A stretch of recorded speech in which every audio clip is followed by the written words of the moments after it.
नमस्कार, मनी गुरु की इस खास पेशकश में आप सभी का स्वागत है। मैं हूं स्वाति रायना।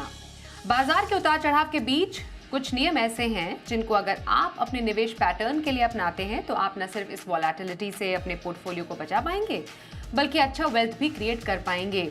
आज बताएंगे क्या है निवेश का 943 का ये नियम, साथ ही स्टेप अप का नियम कैसे आपकी वेल्थ बढ़ा सकता है, और उसके साथ ही हम कुछ ऐसे फंड्स की भी बात करेंगे जिन्होंने लॉन्ग टर्म में दिया है आपको बनाकर अच्छा रिटर्न, बशर्ते आप निवेश में बने रहें।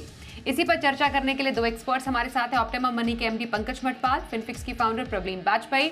पंकज जी और प्रबलीन दोनों का बहुत स्वागत करते हैं मनी गुरु के आज के इस खास कार्यक्रम में। वेल्थ क्रिएशन ये एक ऐसा टॉपिक है जिसको हर कोई बहुत दिलचस्पी से बढ़ चढ़कर देखता है। हर कोई चाहता है कि हम वेल्थ क्रिएट करें, लेकिन ये अलग अलग तरीकों से हर किसी के अलग अलग स्टाइल के मुताबिक डेफिनेटली पॉसिबल है, और हम तो कई दिनों से इस पर बातचीत कर भी रहे हैं। आज हम कुछ वेल्थ क्रिएशन के गोल्डन रूल बताने वाले हैं अपने दर्शकों को। पंकज जी, वेल्थ क्रिएशन के गोल्डन रूल क्या कहते हैं, कैसे बनती है ये वेल्थ? स्वाति जी नमस्कार, प्रबलिन जी नमस्कार। स्वाति जी देखिए, वेल्थ क्रिएट तभी होगी जब आप सही स्कीम में, सही एसेट में इन्वेस्ट करेंगे। ये तो बहुत सिंपल सी बात है कि अगर आप देखेंगे ट्रेडिशनल प्लान जहां पर रिटर्न्स ही बहुत कम मिलेंगे, जो इन्फ्लेशन को बीट नहीं कर पाएंगे, तो ऐसे में मुश्किल है कि आप वेल्थ क्रिएट कर पाएं। लेकिन उससे ज़्यादा इंपॉर्टेंट है कि आप डिसिप्लिन मेंटेन करें। देखिए, अभी निफ्टी 50 की हम बात करें तो 22,000 से नीचे निफ्टी 50 आया तो इन्वेस्टर्स बहुत डर गए, कई लोग पैसा निकालने लगे, और हमने देखा कि पिछले कुछ ही दिनों में जैसे ही एक फिर से तेजी आई और इन्वेस्टर्स फिर से दोबारा आने लगे। तो होता यह है कि हम देखते हैं कि जब मार्केट नीचे हो तब आप इन्वेस्ट कीजिए, इन्वेस्टेड रहिए लॉन्ग टर्म के लिए, एसेट एलोकेशन की स्ट्रेटेजी को फॉलो कीजिए। तो ये बहुत जरूरी है कि डिसिप्लिन के साथ लॉन्ग टर्म तक आप इन्वेस्टेड रहेंगे। और जो आप भी कह रही थी कि बहुत सारी स्कीम्स ऐसी हैं, बहुत सारी हैं, एग्जाम्पल्स हम देंगे, लेकिन जिन्होंने बहुत वेल्थ क्रिएट की लेकिन इन्वेस्टर्स पैसा नहीं बना पाए, सिर्फ एक वजह से कि थोड़ा सा मार्केट ऊपर जाता है तो निकल जाते हैं, नीचे आता है तब निकल जाते हैं, और अपने गोल के साथ टिके नहीं रहते, तो उन गलतियों की वजह से वेल्थ नहीं बन पाती है। तो इसके लिए डिसिप्लिन के साथ लॉन्ग टर्म से के लिए इन्वेस्टेड रहिए, सही एसेट क्लास चुनिए ताकि आप वेल्थ क्रिएट कर पाएंगे। बिल्कुल। और इस पूरे वेल्थ क्रिएशन के इस सफर में शुरुआत थोड़ी धीमी हो सकती है। आप चाहते हैं आप करोड़पति बने, लेकिन शुरुआत अगर थोड़ी धीमी रहे, लेकिन उसके बाद जो आपका और करोड़ बनाने का, या उसके बाद एक और करोड़ बनाने का जो सफर होता है वो अपने आप में बहुत छोटा होता चला जाता है। पर यही एक शर्त है इसमें कि आप अपने निवेश को बनाए रखें। ऐसे में प्रबलीन, मैं आपसे जानना चाहती हूं, जो हम वेल्थ क्रिएशन के कुछ नियमों की बात करते हैं और उसमें से एक नियम काफी शानदार माना जाता है, वो कहता है 943 का नियम। जरा बताइए ये वेल्थ क्रिएशन का 943 नियम काम कैसे करता है? जी। नमस्कार Swati and hello to Pankaj ji. अभी पंकज जी ने जैसे बताया, मेरे ख्याल से स्वाति डिसिप्लिन और मार्केट्स में बने रहना लंबे टाइम के लिए वो एक्चुअली हमें बेनिफिट करता है, और वहीं हमारी कंपाउंडिंग जो है वो प्ले में आती है।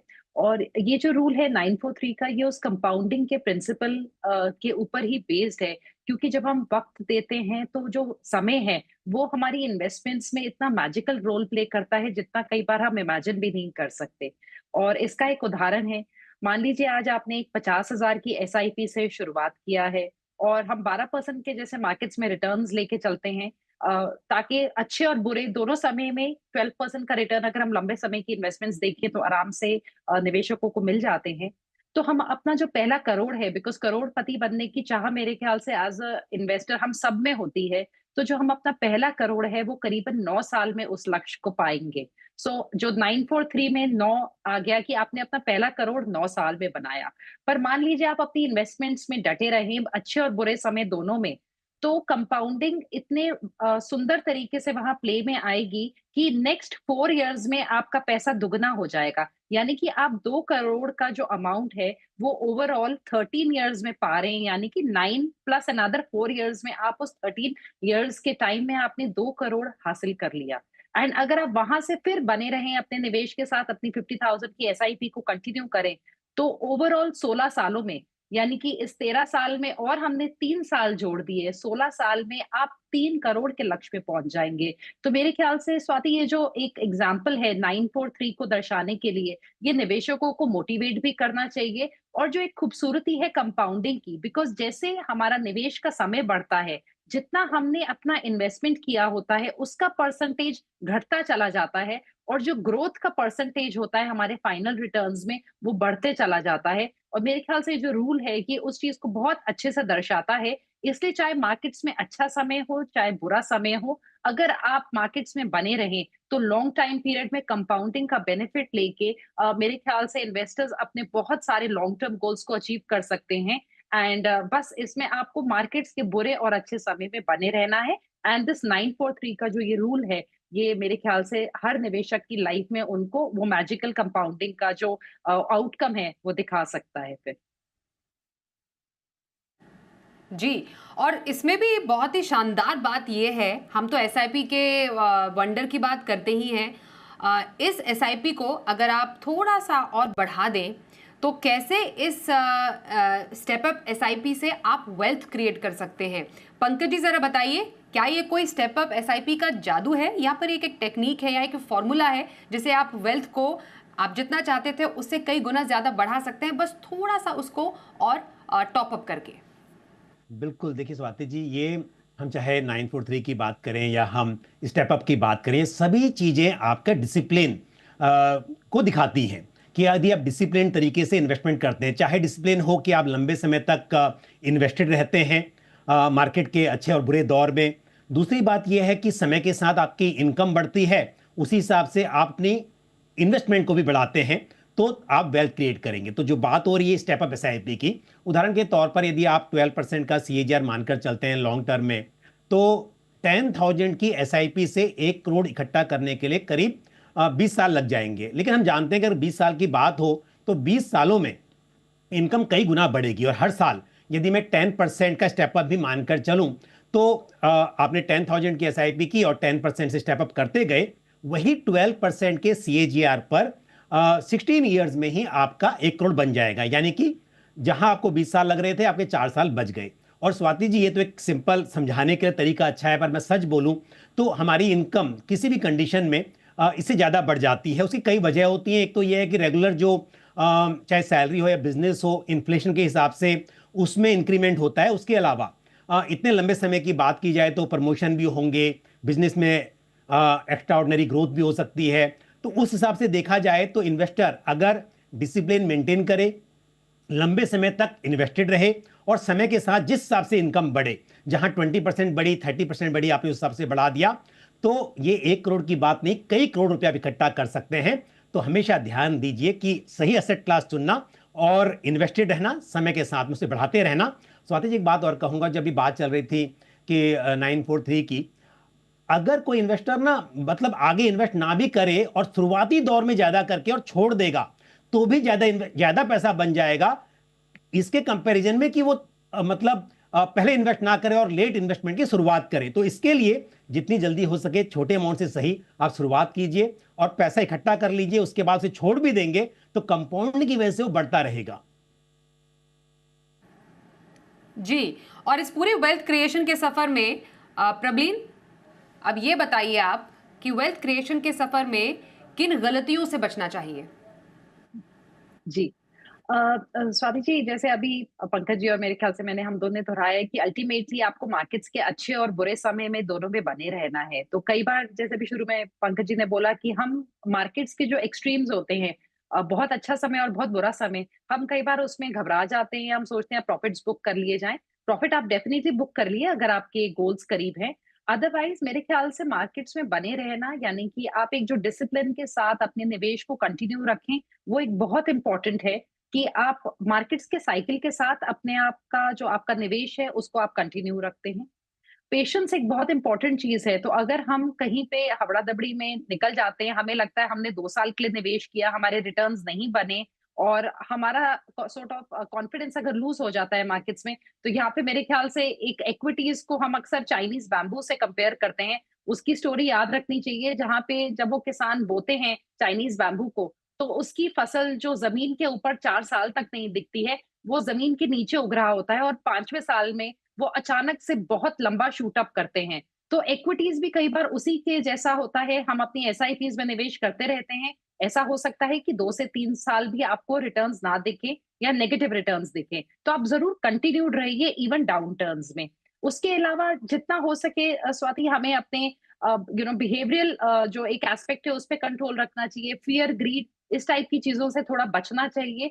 कभी भी समय उतना अच्छा और बुरा नहीं होता जितना हम मार्केट्स में कई बार नैरेटिव्स बन जाते हैं। आप देख रहे हैं पिछले 1 हफ्ते में एकदम से मार्केट्स ने कैसे रुख बदला है। तो मेरे ख्याल से थोड़ा-सा एक मॉडरेशन थिंकिंग के साथ आप हमेशा चलिए एंड अपनी इन्वेस्टमेंट्स को कंटिन्यू रखिए। पैनिक सेलिंग और ग्रीड दोनों से मेरे ख्याल से बचने की रिक्वायरमेंट है। सो अगर इन कुछ बेसिक रूल्स को हम फॉलो करें, अपने थोड़ा बिहेवियर को हम थोड़ा-सा संयम में अपने आप को रखें और डिसिप्लिन एट द कोर और अपना परसिवरेंस के साथ मेरे ख्याल से अगर हम अपनी इन्वेस्टमेंट्स में कंटिन्यूड रहें, तो हम शानदार रिटर्न्स देख सकते हैं over the long time period. जी, और अब ज़रूरी है समझना कि अगर आप अपने निवेश को बनाए रखते हैं रिस्पेक्टिव ऑफ द फैक्ट कि बाज़ार की कैसी चाल है, तो आपको आपका कोई एक पसंदीदा फंड्स कितने रिटर्न जनरेट करके दे सकता है, बशर्ते आप उसमें बने रहें लॉन्ग टर्म के लिए। तो मैं पंकज जी आपसे समझना चाहूँगी, ज़रा आप बताएं कि कैसे एक फंड में लॉन्गर टर्म में अच्छा वेल्थ क्रिएट करने की ताकत रहती है। देखिए स्वाति जी, बहुत सारी स्कीम्स हैं। अगर आप हिस्टोरिकली देखें तो ऐसी स्कीम जिन्होंने 10 साल से ज़्यादा का समय पूरा कर लिया है, क्योंकि हम जानते हैं कि लॉन्ग टर्म में अप्स एंड डाउन्स कई बार देखे जाते हैं। आज शायद ऐसा लग रहा होगा कि 2021 से अभी तक जिस तरह रैली हमने देखी थी, तो उसके बाद थोड़ा सा गिरावट जो देखी गई वो काफ़ी पेनफुल दिखाई दे रही थी। लेकिन अगर हम लॉन्ग टर्म की बात करें तो हमने कई बार, यानी कि अगर ईयर 2000 की आप बात करें, वो चाहे .com बबल हो या फिर उसके बाद में 2004 में मार्केट में मतलब बहुत तेज गिरावट आई, पर 4 से 7 तक बहुत तेजी भी देखी गई। उसके बाद में हमने देखा कि 2008 में गिरावट आई और 8 में जहां सेंसेक्स मतलब 21,000 से गिरकर 7,600 पे आया, उसके बाद में टाइम लगा उसको वापस आने के लिए। और इस तरह की चीजें मतलब, और फिर 2020 में जो गिरावट हमने देखी, तो ये गिरावट कई बार आई है, पहली बार नहीं हुआ है। ऐसे में यदि आप एक स्कीम का चुनाव करते हैं और लॉन्ग टर्म तक इन्वेस्टेड रहते हैं, अभी जैसे प्रबलिन जी कह रही थी कि अगर गोल है आपका और वो अचीव हो गया है, तो आपको डेफिनेटली गोल बुक करने के हिसाब से रिडीम करनी है यूनिट्स, वो आपका अधिकार है। लेकिन आप घबरा कर निकल जाते हैं या फिर शॉर्ट टर्म में थोड़ा प्रॉफिट दिखाई देता है तो निकल जाते हैं, दोनों ही चीजें गलत हैं। यानी कि गोल पूरा नहीं हुआ, आपने देखा कि 10 रुपए का 12 रुपया हो गया और निकल गए, जबकि उसमें पॉसिबिलिटी थी कि 10 का वो 50-100 रुपए हो जाता।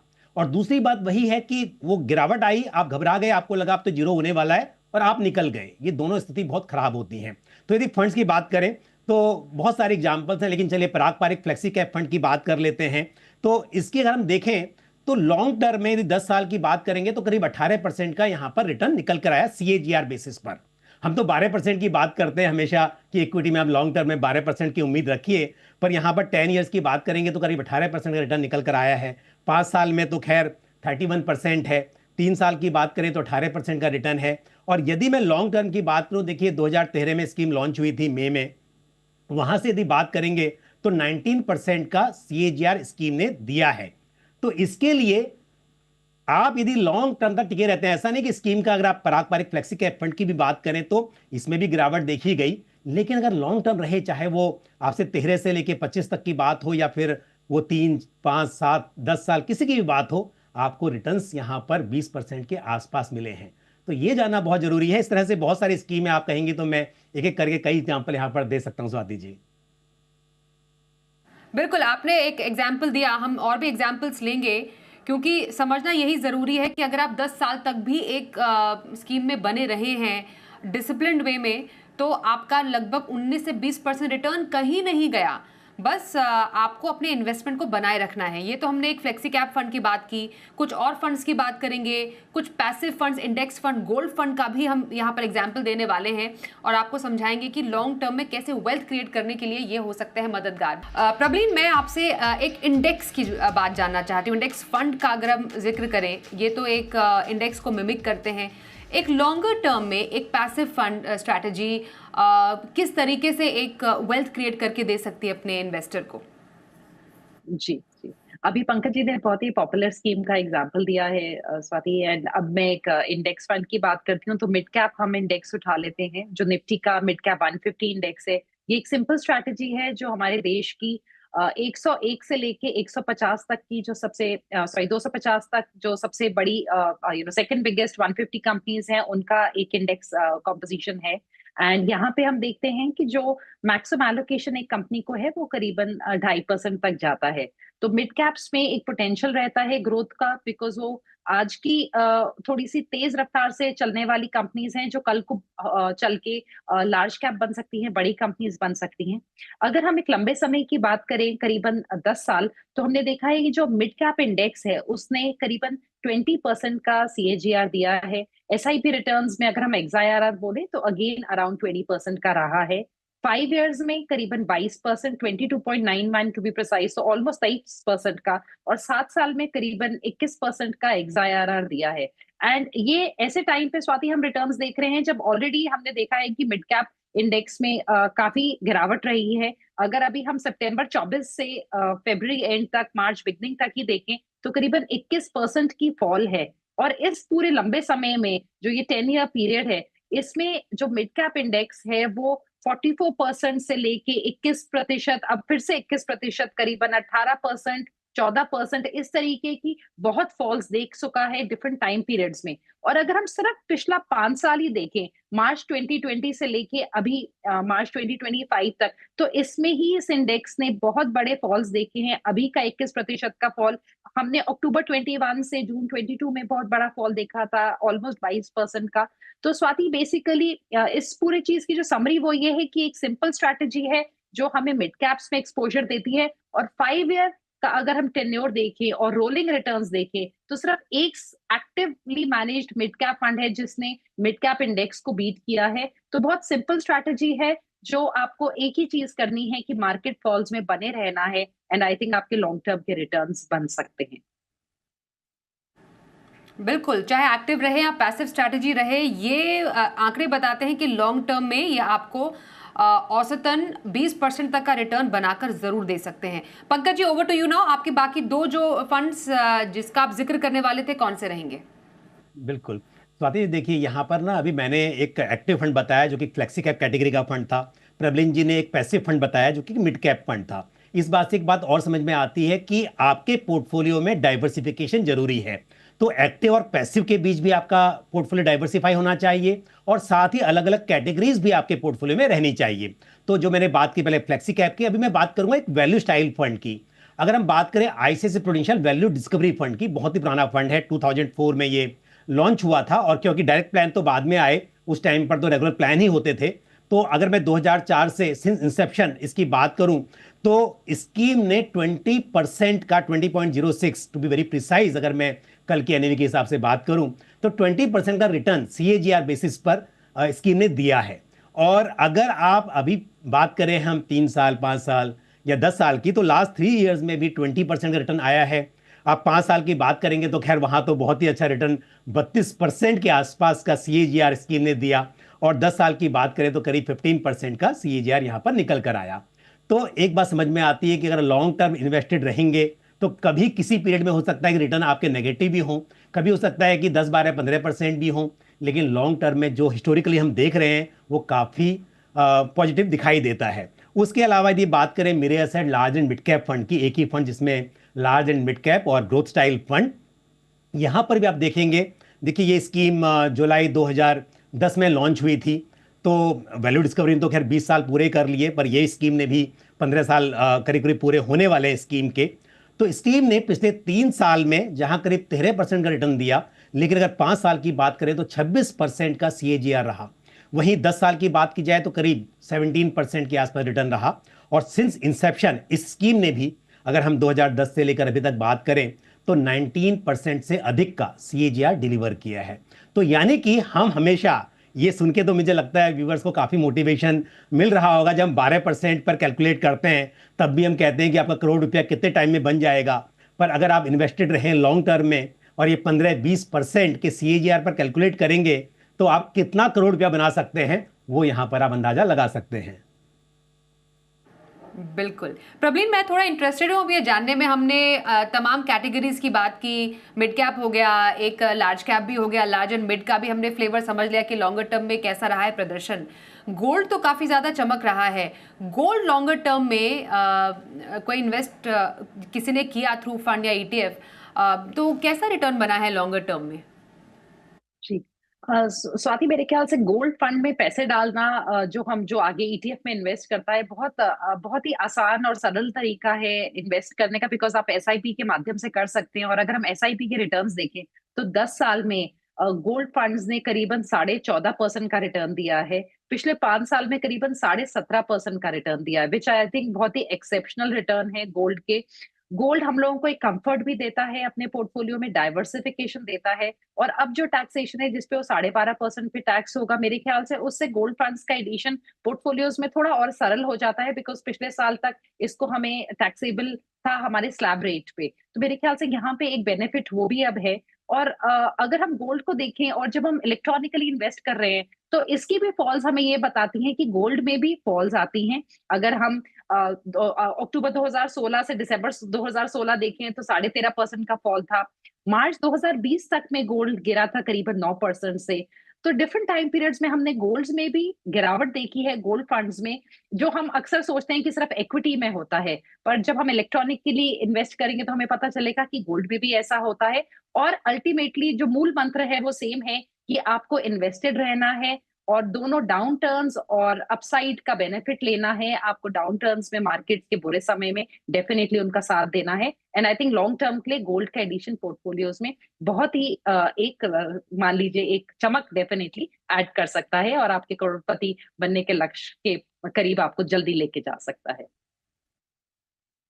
बिल्कुल। तो एक डाइवर्सिफाइड पोर्टफोलियो हमने दोनों ही अपने एक्सपर्ट्स के जरिए आपको थोड़ा सा बताने की कोशिश की। हो सकता है इसमें से काफ़ी फंड्स आपके पास ऑलरेडी हो, काफ़ी में आपको अब इंटरेस्ट जगा हो, पर यह आपके अपने लक्ष्य पर डिपेंड करता है आप कौन सा फंड चुनें। हमने आपको बस बताया कि लॉन्ग टर्म में किसी फंड में निवेशित रहने के क्या है फ़ायदे और वेल्थ क्रिएट कैसे होती है।